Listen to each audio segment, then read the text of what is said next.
Hello, hello, hello. Welcome back to Exotic Wine Travel. We are coming live from Jagodina, central Serbia. And if you don't have any idea where that is, we didn't either until we got here. So it's a pretty bleak industrial town in central Serbia, but it's in the heart of the central wine region, Šumadija, here in Serbia. And then I think Jagodina has its own appellation as well. Serbia has 9 appellations officially, but they're kind of loose and they're trying to do some more work now that they're working on fine wines. So I'm going to share a couple examples with you. First of all, central Serbia has been very impressive. The landscape, hilly, high hills, beautiful vineyards, orchards, Sears old towns. It reminds me of Tuscany. It literally, if you didn't, if I took a picture, I showed it to you, I don't know if you'd be able to tell the difference. It's been a really good road tripping part of the country so far. Shireen and I are getting pretty sick of Adele, Hello from the Other Side. Although Shireen now has a new affinity for Justin Bieber. What's that song again? Yeah, right. You were singing it. Okay, so we got a couple of wines here, and these are from the Šumadija region, from central Serbia. I've got to thank one of my Vivino friends out there, Zoran Bogdanović. He's directed me all over Serbia which wineries I should visit. So shout out to you, Zoran. I'll link you up in the description box. The first thing we have is a Chardonnay from Radovanović. This is their selection special. Now, this is actually aged in French barriques. This is from 2014, which was actually a hard vintage here. It was rainy in Serbia and all of the Balkan area. Now, Radovanović, when we were in Belgrade, I saw all their basic wine in every supermarket and shop. So I was not really excited to visit before I knew anything about them because the label looks good, professional. I thought it was just another big company producing bulk wine. But it turns out when you visit this guy, he is one of the first guys to branch off and start to make fine wine. He was working for a big state winery and he decided to branch off, start with quality. He started this winery. When he started, I think he was producing 2,000 bottles a year. Now, Shireen, do you remember? It was in the hundreds of thousands of bottles now every single year that they're making. Another thing that I really didn't want to go see him at first is because all international varieties, Chardonnay, Pinot Gris, Pinot Noir, Pinot Blanc, Cabernet Franc, Cabernet Sauvignon. So I wasn't really excited to go see, but when I actually got there, awesome place. This is one of the few wineries here in Armenia where the owner actually is there, Mr. Radovanović, living there all the time. Sorry, did I say Armenia? I'm sorry. I'm saying Serbia. I had Armenia in my mind because we have to go back there later this year. So Serbian winemakers that actually live there, own there, really has hands-on in the wine. Here in Serbia, just like I've seen in other countries where you just have wealthy people or people that dream to own a winery, they hire a winemaker, they hire a consultant, and they're not really there usually. It's different with this guy. So this is their Chardonnay Classic.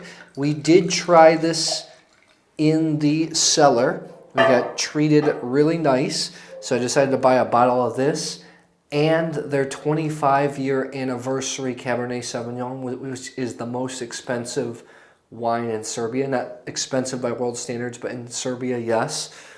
Let's take a look at this Classic. So it's got real nice color. It's a little bit lighter than you would expect from maybe a California Chardonnay. It's a little bit more pale and not as golden. Now, one thing, Serbia has an abundance of Chardonnays and actually pretty high quality. Shireen and I actually drank one from Bella Bordo the other day. It was fantastic. It was like in between a Chablis and a California Chardonnay. So let's take a look at this one.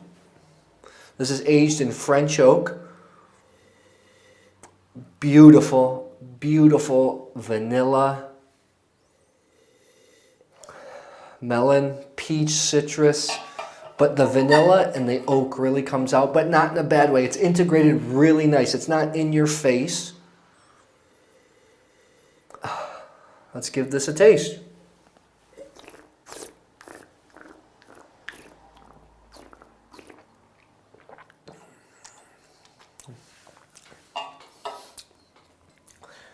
Shireen, you're going to be excited to hear this. This tastes much better than even when we tasted it in the cellar. The oak is not there. Maybe it gives off just a tad bit of coconut. You still get the fruit flavors, but you get the flint and the minerality and the acidity of either a white Burgundy or a Chablis. Really nice. Let me taste that one more time.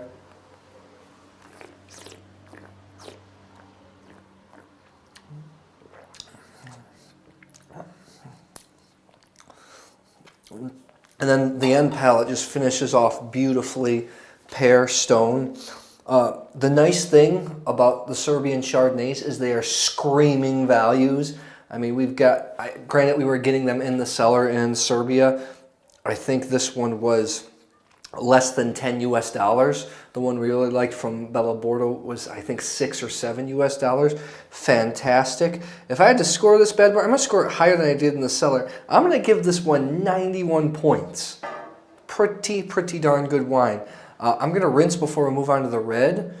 I'll show you our apartment here in Jagodina. Shireen, while I'm rinsing, you can take a look at the beautiful photographs up there, including the girl holding her breasts, which I got really excited about when I walked in here. Kidding! So, I gave this a little reach. Now, it's so funny.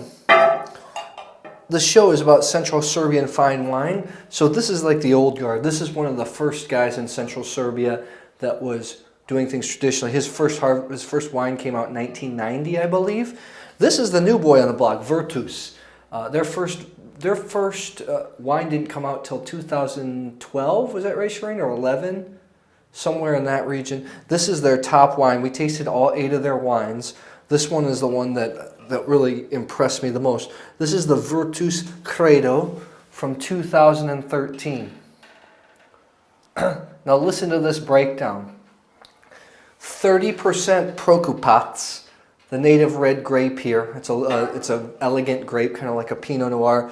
30% Prokupać, 30% Marselan. It's a French cross between Cabernet Sauvignon and Grenache. 30% Cabernet Sauvignon and 10% Pinot Noir. Now, going there, this guy the winemaker was from Novi Sad, from North Serbia, and what was cool, he's willing to experiment. He was using Serbian oak, French oak, American oak. This wine was actually aged for 16 months in French and American oak. Another cool thing, they were setting up a hotel and a guest house as we were getting ready. A beautiful winery where they built this almost mini tower of just solid wood, very minimalist wood and brick, facing out into the vineyards about 200 meters above sea level on a dirt road. It was pretty nice. The beautiful thing about this is the Marselan and the Cabernet Sauvignon give the Prokupać and the Pinot Noir a pretty darn dark color.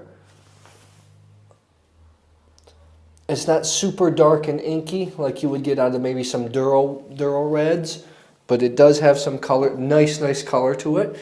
Shireen and I really like this wine. Let me give this a little sniff.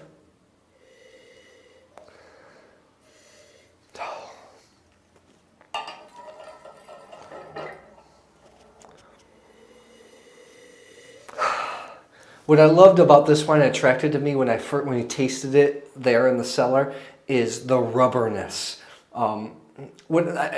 Sometimes out of some Portuguese wines, some Spanish Rioja, you get this nice used rubber smell, and I really like it. It sounds kind of gross, but I really like it. Now this is a wine that mixes the strawberry. I smell the strawberry from the Pinot Noir and the dark berries from the heavier grapes. And the oak is not very prominent. A little bit of vanilla. Let's give this a taste.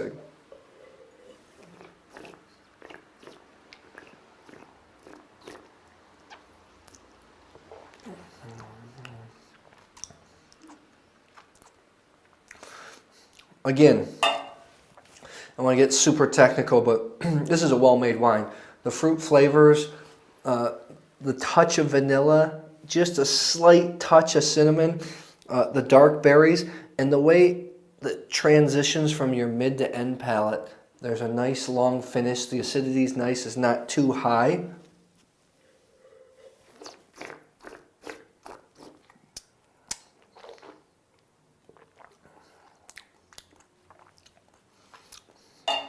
Now I remember what I liked about this wine so much when we had it in the cellar. It has chewy tannins, really chewy. Like afterwards, I can literally bite down my mouth and taste them. This is a super awesome wine, great value for money. I think this was like 12 or 13 US dollars in the cellar. I am going to give this one also, for my palate, 90 points. I think this is incredible value for this. These guys don't, both of them don't export to the US yet. I think that they're planning to eventually, once they get more market presence here in Serbia. You can find all the wines that I've been reviewing on this entire trip on my Vivino account.